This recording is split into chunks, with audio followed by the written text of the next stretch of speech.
So Saturday, the next day, I left Costa Rica. My car, all my stuff in it. Said goodbye to everybody. Drove down through the border, no problem at the border.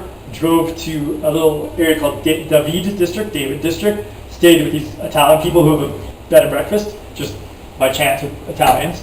And then drove a very long drive to Panama City. Stayed in a really ghetto hotel there. Hotel Latino downtown. Panama City is insane. It's like, feels like Miami, Cuba. It's like very urban, nuts.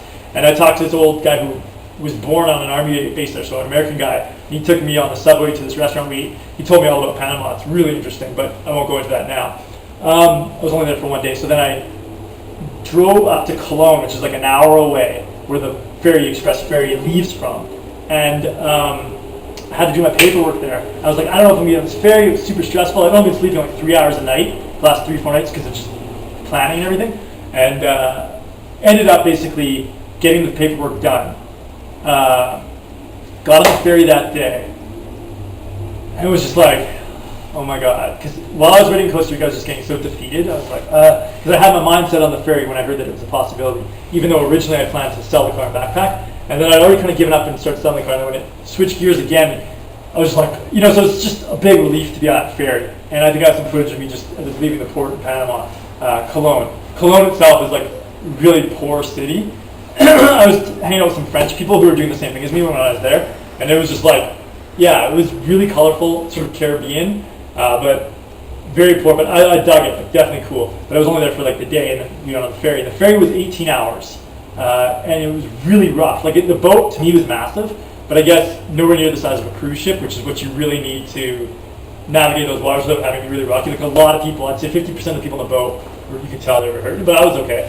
And I didn't get a cabin that night, so I just stayed up and kind of slept in a chair. But I was dead when I got to Cartagena in Colombia. Like, I definitely needed the 2 nights I had Cartagena just to recover from the stress of planning the trip, rushing it, and not really sleeping on the ferry. But I've got some footage on the ferry of the giant waves that, like the boat hits them and like they kind of rock the boat. Like it just looks really cool, so I have some footage of that. So I get to Cartagena, get to the hotel okay, spend 2 nights there. It was on the beach, but I didn't really do the beach, I just walked around Cartagena. I think I have some footage of Cartagena, but in the historical area, but maybe not, I don't know, we'll see, so we can put it in for you if it's there. It's going on right now. And then left Cartagena and came down to, where did I go from? I should know, this is like 2 days ago. Right now I'm in Medellin. I went to Cartagena. Tolu was a beach town. I think I went to Tolu next as a beach town. That was cool. I got a little video of it on the beach. Stayed there, very Caribbean, very warm. And then left Tolu and came here to Medellin. No. Still confused now. I stopped in this place called Caucasia. Stayed a night there, and then last night I got here to Medellin. And Medellin's a huge city. On the way here, you're coming out of the beach zone into the Andes, and that was like mind blowing. Like, I have some video of me behind the rigs in some of the cities. There's an amazing city called Yarumal at like 7,000 in this valley, like perched on a hillside of a valley, and green hillsides. I love the Andes, man. I feel like so much like being back on a continent. It's not sort of ocean-like lands. So I got to Medellin. Medellin is insane. This place is huge, like 2.5 million people. And finding this apartment that I'm in right now off Airbnb was like insane, but I did it. And I'm here, and tomorrow I get my car looked at. And today I walked to the car Volkswagen specialist place, the mechanic, because the streets are insane. And I got lost walking. That's how crazy it is. So I figured it out now. I think I should be okay tomorrow morning. But I might need to get some other stuff done with the car because it's making little squeaky noises. So if I have to spend another night here, I'll do that.